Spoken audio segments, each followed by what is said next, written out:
what a difference with last year. I liked your speech, your State of the Union. I think it was full of vision, ambition for 2019, and quite a difference with last year. But let's be honest, between us, a lot has changed, in fact, in the meanwhile, in the Union last year. In August, for example, 2016, it was Mr. Hofer who said that he wanted to take Austria out of the euro and the Union. And 5 months later, after his defeat, he said exactly the opposite. He changed his mind and he said, no, we want to stay in the euro and in the Union. And then in March of this year in the Netherlands, it was Mr. Wilders who promised a spring of populism, and what he created, he reaped the opposite. It were the pro-European parties who won the election. And in France, exactly the same. It was Emmanuel Macron who won the campaign with a pro-European programme. And since then, even the Front National doesn't want to exit the euro and the Union anymore. And even in Hungary, Viktor Orban is piping down. He accepts now the authority of the European Court of Justice. And he said, I think 2 days ago on a radio interview, that no way that ever Hungary would leave the Union. So I want to say, in fact, at the occasion of this State of the Union, Jean-Claude, to Mr. Hofer, to Mrs. Le Pen, to Viktor Orban, welcome to the side of reason. Even when we know, all of us, that is not that they have changed their mind, it's not by conviction that they have changed their mind, but by fear of losing votes that they have changed their mind now. And the only way, or the only one for the moment, who still doesn't get it, I think, is Mr. Farage. He is still going on. He said last weekend, he called the German EFD to campaign on Brexit.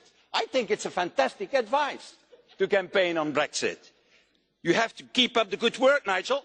I hope they take it, but unfortunately, I don't think that they are so stupid to do that in Germany with the EFD.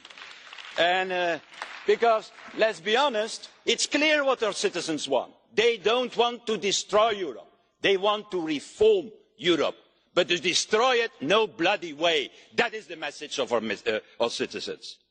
And colleagues, and that is what I like so much in the State of the Union this year by Jean-Claude Juncker, let's not make the mistake to think, okay, yeah, the war is over. We have won a few elections in a number of countries, and now the wind is blowing in the right direction. No, what the people want is not to continue with this Europe. They want a reformed European Union. 73% of our citizens want more European action on the side of migration.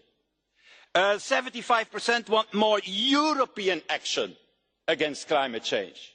The same number want a European army. And at the same time, even more Europeans want European capacities and capabilities in the fight against terrorism. So it is true, Jean-Claude, that the last 3 years were not easy. It was mainly crisis management, but I completely agree with you that it is now the moment, now or never, I should say, like in the song, to build up that European Union that the people are asking for and that we together are already dreaming of for a number of years. And what does it mean? It means that we create a European asylum system so that we can finally get rid of this broken Dublin system, because there is the real origin of the problem. Dublin is not European. That's national egoism. That is Dublin. But not Dublin as a city, naturally. So don't misunderstand me, because I'm going to have my Irish friends against me if I continue like that. A European border and coast guard and a system of legal, indeed, Gianni, migration, so that people no longer die on our shore, because every dead body that we find in the Mediterranean is a scandal for us, for Europe, even one death in the Mediterranean. A European defence union, so that it are not the Americans and the Russians who are in fact deciding, Mrs. Mogherini, in our backyard, what is still the case today. A European FBI, why? Because terrorists don't know borders. That's the reality, so why we continue to do so? And then also a real government for the Eurozone, so that we can steer the European economy and that we can create what In fact, we are missing European champions. Our competition rules were too narrow.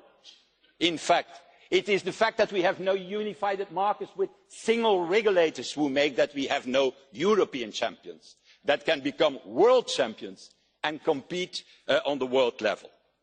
But there is one thing on which I have a little difference of point of view with you, and that is on the institutional problem. I'm always thinking that good institutions produce good policies, and that bad institutions create, in fact, stillstand, stagnation and crisis. And there are a number of examples of that. And that's the reason why we in this Parliament, and I thank you for the support, really, because it's very helpful, that we want also to create transnational lists and a real European constituency. And why we want to do that? Because it's time to lift the democracy to a continental scale. Europe, dear colleagues, is more than the sum of 27 national democracies. We are more than that. We are, in fact, a democracy on a European scale, also to defend our values and our principles outside the Union, but also inside the Union. This European democracy is necessary, for example, to withstand alt-right governments like we see today, also inside, in Poland and in Hungary, who think, in fact, that Trump, with his white supremacy, is the example.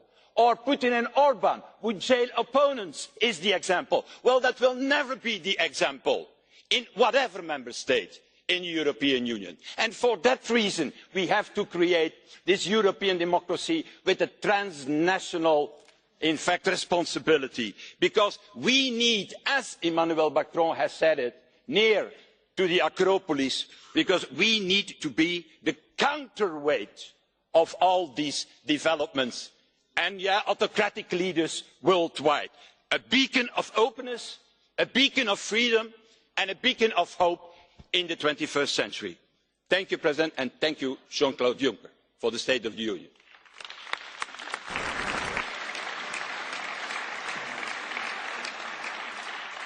Per il gruppo. Thank you.